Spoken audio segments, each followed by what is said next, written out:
Captain Alan Morgan took a deep breath as he walked toward the huge round room where the Galactic Council met.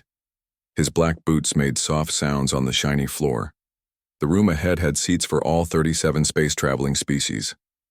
Today, 36 of those seats would remain, and one would be empty forever. Alan touched the earth pin on his uniform for luck. He had practiced his speech many times, but his mouth still felt dry. Behind him walked Dr. Samantha Hill and Lisa Hernandez, both looking serious in their blue Earth uniforms. The room fell quiet as the three humans entered. Hundreds of alien eyes, some glowing, some blinking, some not eyes at all but sensing organs, turned to watch them. The council head, a tall blue being named Zirthal, stood up on her 6 legs. "Captain Morgan of Earth, you requested this special meeting. The council recognizes you," she said, her voice soft but carrying to every corner of the room. Alan stepped forward to the speaking circle in the middle of the room. Lights came on around him, and his image appeared on big screens around the wall so everyone could see him clearly. "Members of the Galactic Council," Alan began, his voice steady. "For 700 years humans have worked alongside you all. We have shared knowledge, traded goods, and helped keep peace in our galaxy." He paused and looked around the room. Some aliens nodded. Others remained still. "Today I must tell you that humanity has made a difficult choice. After much thought and many votes, Earth and all human colonies have decided to leave the Galactic Council, starting right now." The room erupted in noise. Some aliens jumped up from their seats, others buzzed or flashed colors to show their surprise. Zirthal had to tap her staff on the floor 3 times to quiet everyone down. "This is very unexpected," Zirthal said. "Will you tell us why humans wish to leave our 700-year alliance?" Alan nodded to Samantha, who stepped forward. She waved her hand, and numbers and charts appeared in the air around her. "The Council has kept humans from growing and learning for too long," Samantha explained. "These charts show how Council rules have stopped us from exploring new places and making new technologies. Last year alone, the Council blocked 234 human research projects. A small green alien with 4 arms stood up. Those projects could have been dangerous. The Council protects all species." Lisa Hernandez spoke next. "We understand your concerns, but humans need to try new things and take risks.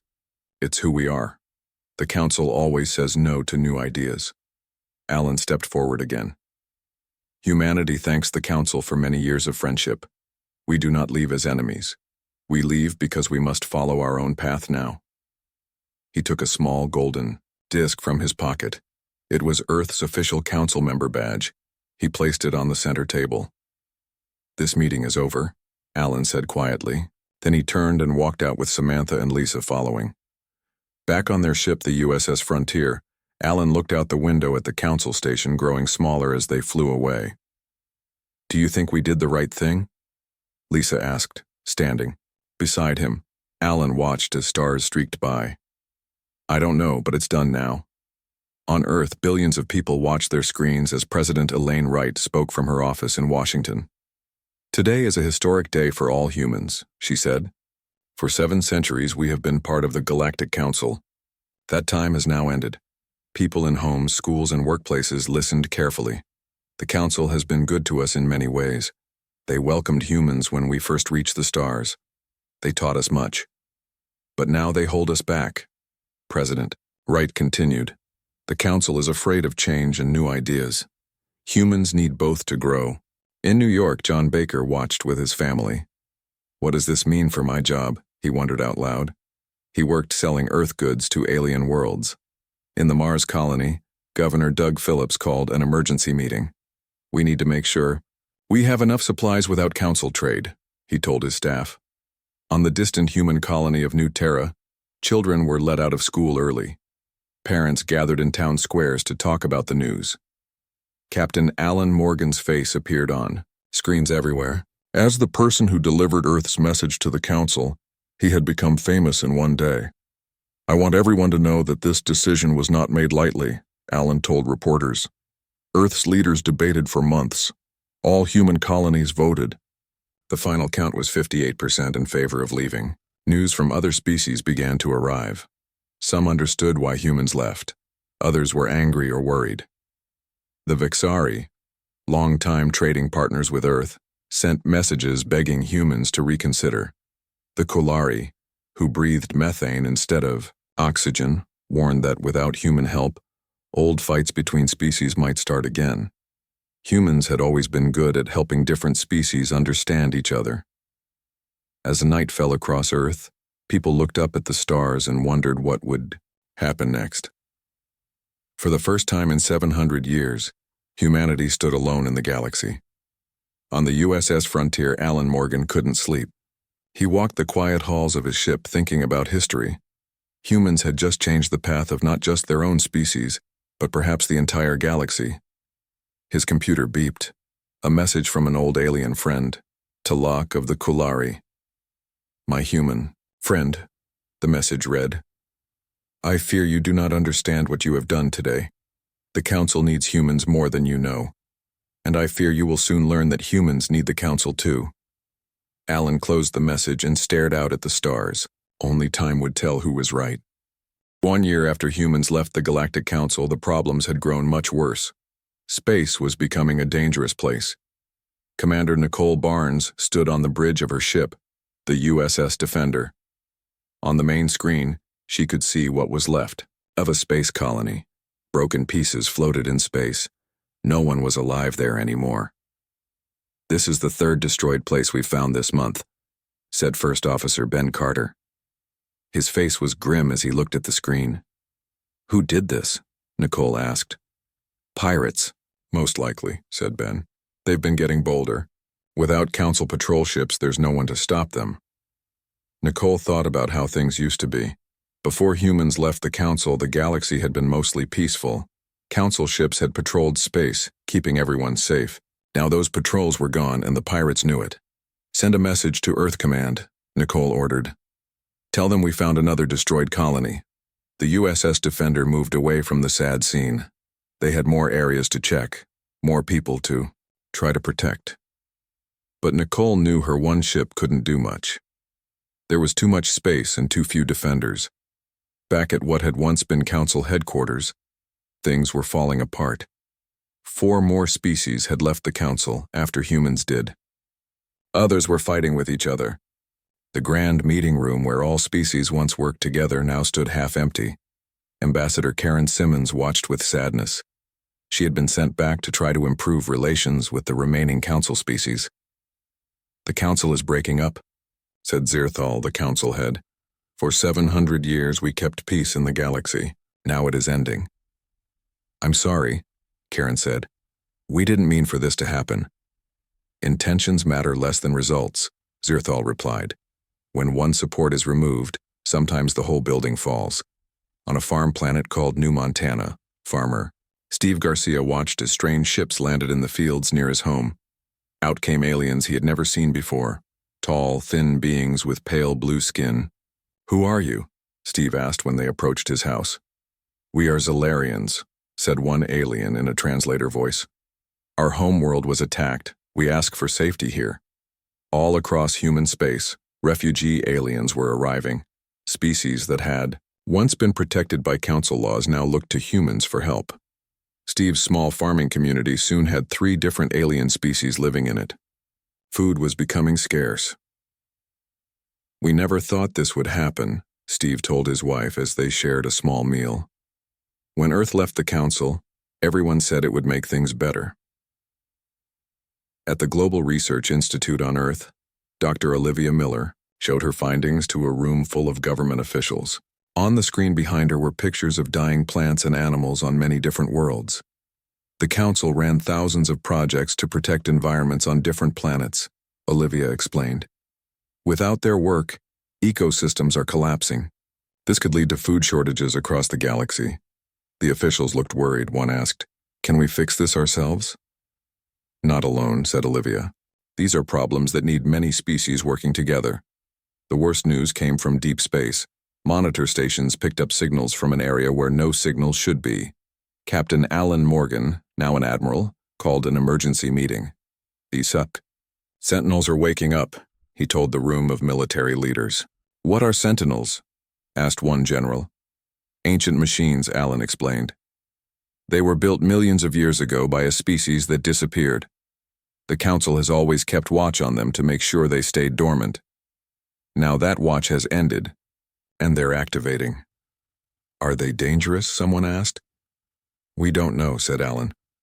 But the Council feared them enough to keep constant watch for 7 centuries. That tells me all I need to know. President Elaine Wright, now in her last year of office, read report after report of bad news. People were scared. Some human colonies had lost all contact with Earth. Trade was down. Food was scarce in some places. Tell me honestly, she said to her advisors. Can humanity survive on its own? The room was quiet. Then Defense Secretary Andrew Cole spoke. Madam President, we are trying our best. But we didn't understand how connected everything was. The Council wasn't just a political group. It was the backbone of galactic civilization. Without it, everything is falling apart. Far from Earth, on the planet Harmonium, Ambassador Karen met in secret with representatives from 5 major Council species. The meeting was not official. They met in a small room, away from the broken Council chambers. We need to find a way forward, Karen said. Things can't go on like this. The old Council is dying, said Talak of the Kolari. Too many species have left, the trust is gone. Then perhaps we need something new, suggested Karen. Not the old Council, but a new kind of cooperation. Talak's breathing mask hissed as he considered her words. It may be too late, he said finally. Look. He showed them images from the edge of known space. Whole star systems were going dark, their communications suddenly silent. The Sentinel machines were on the move, and nothing stood in their way.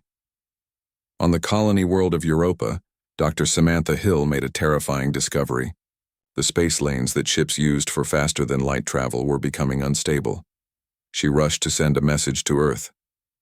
The fabric of space itself is degrading, she reported. The Council had machines that maintained the stability of hyperspace. Fruits. Without maintenance, the lanes we use for travel are collapsing. This was the worst news yet. If ships couldn't travel between stars, each human world would be cut off and alone. Earth couldn't send help to struggling colonies. The entire human civilization among the stars would fragment. Admiral Alan Morgan stood on the observation deck of Earth's orbital station. Below him, the blue Earth turned slowly. He remembered how proud he had felt delivering humanity's message to the Council a year ago. Now that pride was gone, replaced by fear. His communication device beeped. A message from Zirthal, the Council head. Human friend, it read. The ancient evil we long feared is stirring. The Sentinels were only the Watchers. Behind them comes something worse. For countless ages, the Council has stood guard. Now that guard is failing. We need humanity's help just as you need ours. There is little time left.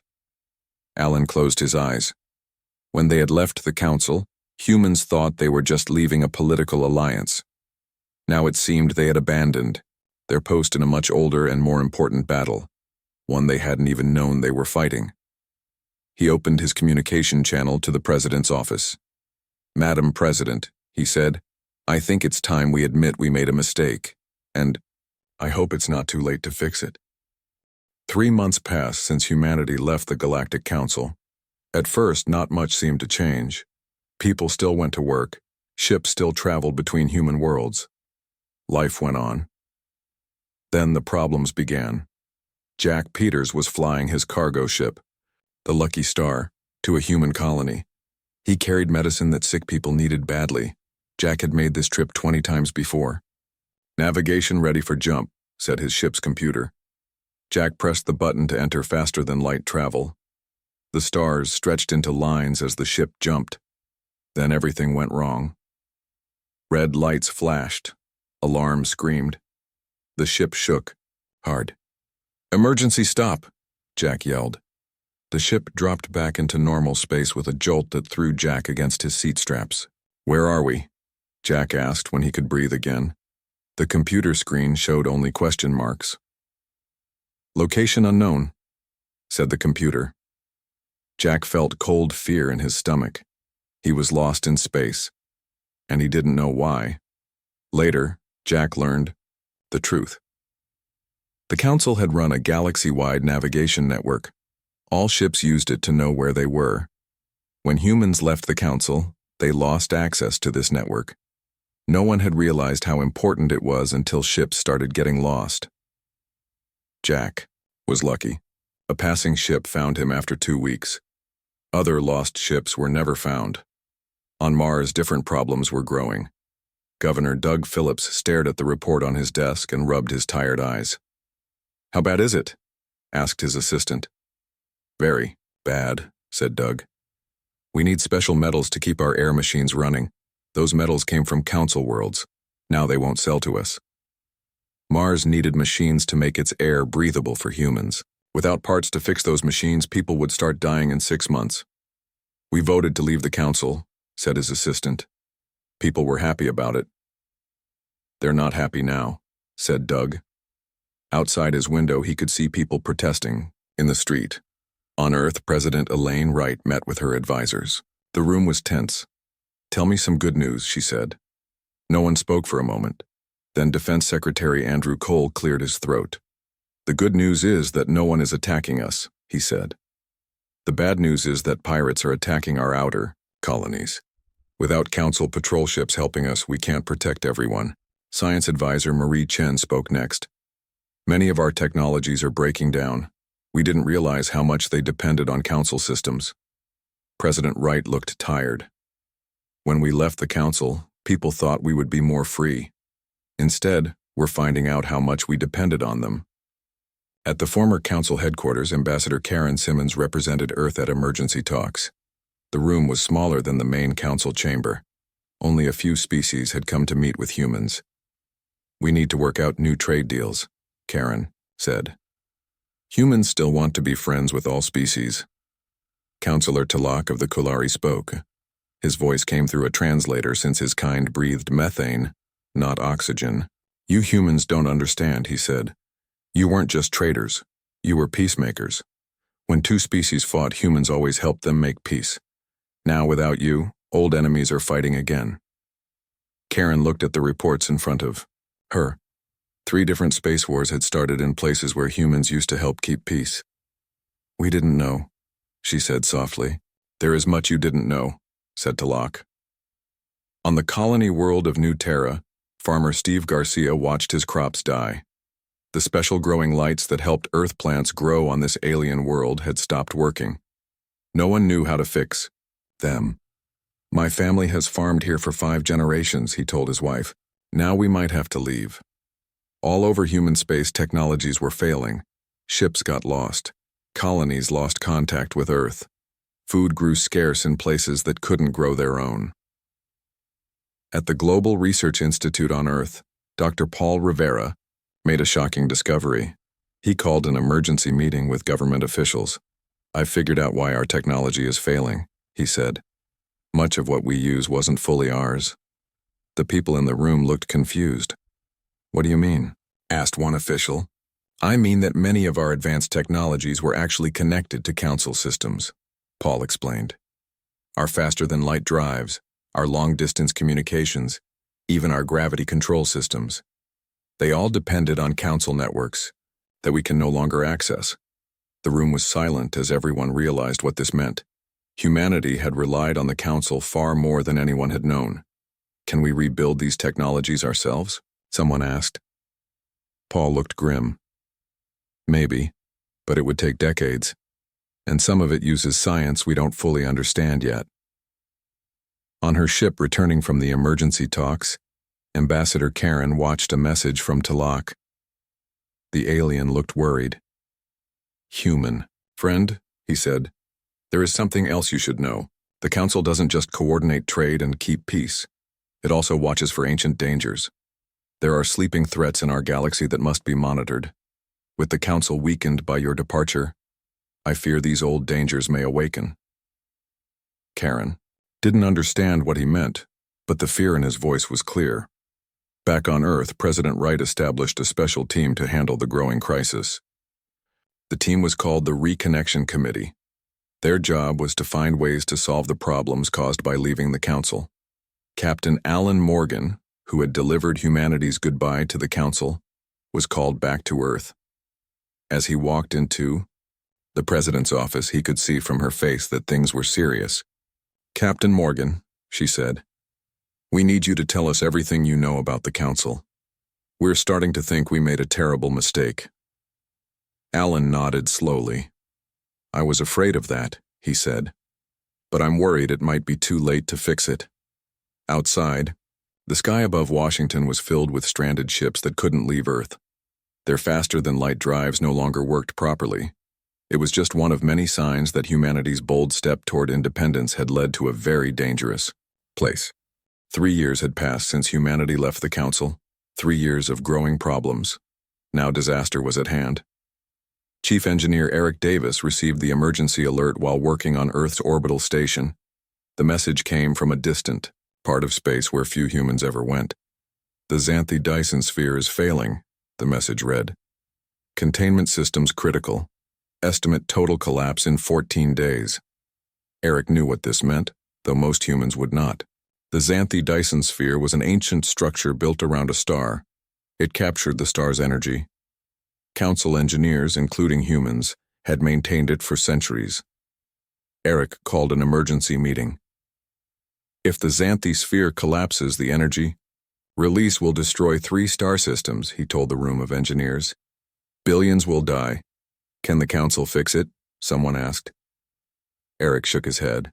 "The Council doesn't have enough engineers anymore, and they lack the creative problem-solving that humans bring to these situations." "Then we have to help," said Linda Franklin, one of Eric's best engineers. "Even if it's not officially approved." Eric nodded. "I'm putting together a volunteer team. It's against orders. Earth government wants no contact with Council space. Anyone who comes might be punished when we return." Despite the warning, 20 engineers volunteered. They left that night on a fast ship. When they reached the Dyson sphere, Eric was shocked. The massive structure, once a shining marvel, now had dark patches and energy leaks. Inside, systems were failing everywhere. "We created this problem by leaving," Eric told his team as they worked. "The Council never had the technical creativity to solve cascade failures without us." The team worked day and night. They had brought new ideas and approaches that the remaining Council engineers hadn't thought of. Slowly, the critical warnings began to decrease. "We might actually save this thing," Linda said, her face tired but hopeful. Then a new alarm sounded. Eric checked the scanner and felt cold fear. Ships approaching. Not Council design. 6 black ships surrounded the Dyson sphere. They had no markings, no signals. They just waited, watching. "Sentinels," whispered one of the Council engineers. "They're supposed to be dormant." "Not anymore," said Eric, "and I don't think they're here to help." Far from the Dyson sphere, more Sentinel machines were on the move. They had spread through what was once Council space, destroying or taking over everything they found. Without the coordinated response that the Council once provided, individual species were falling one by one. On Earth, the economy was failing. President Grace Miller, who had replaced Elaine Wright, called a meeting of financial experts. "How bad is it?" she asked. "Very bad," said Chief Economist Frank Ward. "Without trade with other species, we've lost access to many resources. Our technology is failing because we can't get parts. People are losing jobs. Earth had once been part of a galaxy-wide economy. Now it was alone, and people were feeling the effects. Protests filled the streets of major cities. People who had once supported leaving the Council now demanded action. Military leaders gathered at the Global Defense Center. Admiral Alan Morgan looked at the reports with growing worry. "The Sentinel machines have taken over 12 former Council worlds," he said. "They're moving toward human space. Can we stop them?" asked General Susan Lee. Alan's face was grim. "We're facing threats from multiple directions with dwindling resources. Without Council intelligence networks, we're flying blind. I don't know if we can stop them alone." In space that had once been peaceful under Council protection, 3 different wars were happening at the same time. Species that had been friends for centuries now fought over resources and territory. Refugees filled the travel lanes looking for safety. The hospital ships couldn't keep up with all the injured. The food ships couldn't feed all the hungry. Doctors and aid workers were exhausted. Dr. Samantha Hill, now leading a research team on Europa, made her most disturbing discovery yet. The instruments showed clear readings. The quantum fabric of spacetime itself is becoming unstable, she told her team. The Council had field generators throughout the galaxy that prevented natural degradation of faster-than-light travel routes. Without maintenance, the hyperspace network is collapsing. She sent her findings to Earth. The response was immediate. Return to Earth with all data. President needs full briefing.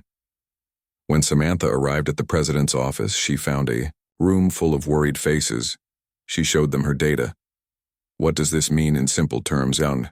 asked President Miller. "It means that soon we won't be able to travel between stars at all," Samantha explained. "Each human world will be cut off. No trade, no communication, no help in emergencies. We'll be thrown back to pre-space travel days." The room was silent as everyone understood the full meaning of her words. Humanity had spread to dozens of worlds.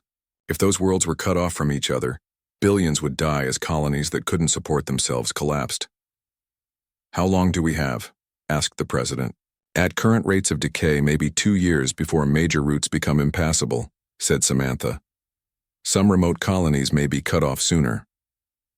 At the Dyson Sphere, Eric's team had managed to stabilize the critical systems, but the Sentinel ships still surrounded them. Then, without warning, the black ships began to move closer. "What are they doing?" Linda asked. Eric checked his instruments. "They're interfering with the stabilization fields. They're trying to make the sphere collapse." "Why? Would they do that?" someone asked. A council engineer spoke up. "The Sentinels were built to reset galactic civilization if it ever became too unstable. They see the Council's collapse as the sign to begin again, by destroying everything and starting over." Eric sent an emergency message to Earth. "Sentinels, actively working to cause Dyson Sphere collapse. Need military support immediately. Billions of lives at stake." President Miller received the message during a public protest outside the government buildings. Signs demanded, "Reconnect with the Council and save our future." She turned to Admiral Morgan. "How many ships can we send to the Dyson Sphere?" "Not enough," he admitted. "Most of our fleet is defending our borders or helping refugees." The president looked out at the protesters. The decision she was about to make would change the course of human history. "Send a message to all remaining Council species," she ordered. "Tell them Earth is ready to talk about rejoining a reformed Galactic Council. We made a mistake, and we're ready to admit it." Admiral Morgan nodded. "And what about the Dyson Sphere?" "Send whatever ships we can spare," she said, "and pray it's enough." As protests continued outside, President Miller prepared to address all of humanity. Her words would need to explain how the dream of independence had turned into a nightmare of isolation and danger. The future of humanity now depended on whether former friends would give them a second chance, and whether it was already too late to stop the collapse that they themselves had started. 5 years had passed since humanity's fateful decision. It was time to face the consequences and find a way forward. Admiral Alan Morgan stood again before the remains of the Galactic Council. The room was much changed. Once grand and filled with representatives from 37 species, it now held only 19. The others had left or fallen to the growing chaos. Alan looked older now, his hair graying at the temples. The last 5 years had been hard on everyone. "Members of the Galactic Council," he began, his voice steady. "Humanity made a terrible mistake. We thought we could stand alone. We believed we did not need the Council's rules and systems. We were wrong." He paused, looking at the alien faces watching him. Some showed anger, others sadness. "We now understand that galactic civilization is built on cooperation. No species can survive alone in these dangerous times. We formally ask to rejoin the Council, not as we were before but as partners in building something better." The chamber was quiet. Then Councillor Zirthal rose. The once proud leader of the Council looked tired, her crystalline body dimmer than it had been years ago. "Your words come late, human," she said. "Much has been lost that cannot be easily replaced. The old council is broken beyond repair." "Then, let us build something new," Alan suggested. The old council had flaws. It was too controlling, too afraid of change. But complete independence has proven even worse. Perhaps there is a middle path. On screens across human space, people watched this moment with hope and fear. The fate of billions hung on the aliens' response. Zirthal was silent for a long moment. Then she spoke. "We too have learned painful lessons. Without human adaptability and innovation, the Council could not handle the Sentinel threat or the collapse of trade networks. Perhaps both humanity and the Council needed this separation to grow." A murmur went through the chamber. Other species began to voice agreement. Tlok of the Kulari rose next. "The question is not whether to accept humans back. The question is whether we can together build something that will endure. The Sentinels grow stronger each day. The fabric of space itself is becoming unstable. We face challenges greater than any in our history." On Earth, newly elected President Grace Miller addressed the United Nations. Screens showed the council meeting happening millions of miles away. "Today marks a new beginning," she said. "We are proposing the Galactic Renewal Initiative, a framework for human reintegration with other species that preserves independence where it matters while building cooperation where it's needed." The plan had been crafted over months by Earth's best minds, working with friendly alien species in secret. It proposed a new kind of alliance, not the controlling council of old, but not the chaos of complete independence either. The first test of this new alliance came quickly. Reports arrived of Sentinel ships approaching a populated system with millions of inhabitants. The remaining council species had no defense strong enough to stop them. "We will help," said Admiral Morgan. "Earth will send ships." The USS Unity, a new kind of vessel, launched within days. Commander Michelle Adams led a mixed crew, humans working alongside aliens with specialized skills. The ship carried new weapons developed by Dr. Ryan Phillips, who had combined human creativity with alien science. The Unity reached the threatened system just as the Sentinel fleet arrived. What followed was the first real battle against the ancient machines. The Unity's weapons proved effective, but the Sentinels were powerful. The battle lasted 3 days. When it was over, the Unity was badly damaged, but victorious. The Sentinel ships had been destroyed or driven away. For the first time, the relentless advance of the machines had been stopped. News of the victory spread across human and alien worlds. It was a sign that together, they might survive. On frontier worlds that had suffered during the years of separation, joint restoration projects began. Human adaptability combined with alien specialized knowledge as they rebuilt what had been lost. On a small farming world, Steve Garcia worked alongside Zalarian refugees to plant new crops using a combination of human and alien techniques. The fields that had died 3 years ago now grew food for both species. "I never thought I'd be farming with blue aliens," Steve told his wife with a smile. "But they know things about plants that we never imagined." In orbit above Earth, human and alien engineers began work on a new structure. Unlike the old council chambers, the Concordance was designed as both a meeting place and a research center. Scientists from all species would work together to solve the problems threatening the galaxy. The ancient Dyson sphere, saved by Eric Davis and his team, now had a permanent staff of mixed species. Together, they maintained the massive structure, learning from each other.